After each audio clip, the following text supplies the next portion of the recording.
ఎప్పుడు చేదు కాకరకాయలతో కర్రీయేనా, ఇలా అప్పుడప్పుడు ఈ సీజన్లో ఆరకాకరకాయలతో కర్రీ చేసుకుంటే చాలా టేస్టీగా ఉండిద్ది.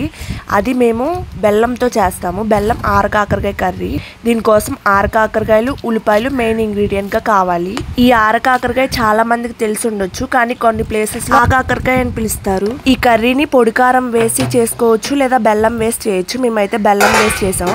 ఈ ఆరకాకరకాయలని చూపించినట్టుగా కట్ చేసుకొని ఉడకబెట్టాలి. కొంచెం ఉడికిన తర్వాత మధ్యలో కొంచెం సాల్ట్ వేసుకొని వాట్ చేయాలి. తర్వాత స్టవ్ మీద కడాయి పెట్టి ఆయిల్ పోసి హీట్ ఎక్కిన తర్వాత ఆవాలు, పచ్చిమిర్చి, కరివేపాకు, వెల్లుల్లి, పచ్చెనగపప్పు, మినప్పప్పు, ఎండుమిర్చి, జీలకర్ర, కొంచెం ఇంగువ వేసుకొని కలుపుకోవాలి. తర్వాత ఇది కొంచెం వేగిన తర్వాత ఉల్లిపాయలు ఇలా చూపిస్తున్నట్టుగా కట్ చేసుకొని ఇలా వేసి వేయించుకోవాలి. ఇవి మొత్తం మగ్గిన తర్వాత ఆరకాకరకాయ ఏవైతే ఉడకబెట్టుకున్నామో అవి వేసి బాగా కలపాలి. ఇప్పుడు ఈ ముక్కలు మగ్గిన తర్వాత మనకు సరిపడినంత ఉప్పు, పసుపు వేయాలి. ఆల్రెడీ మనం సాల్ట్ ఫస్ట్ వేసాం కాబట్టి సరిపడినంత మాత్రమే వేసుకోవాలి.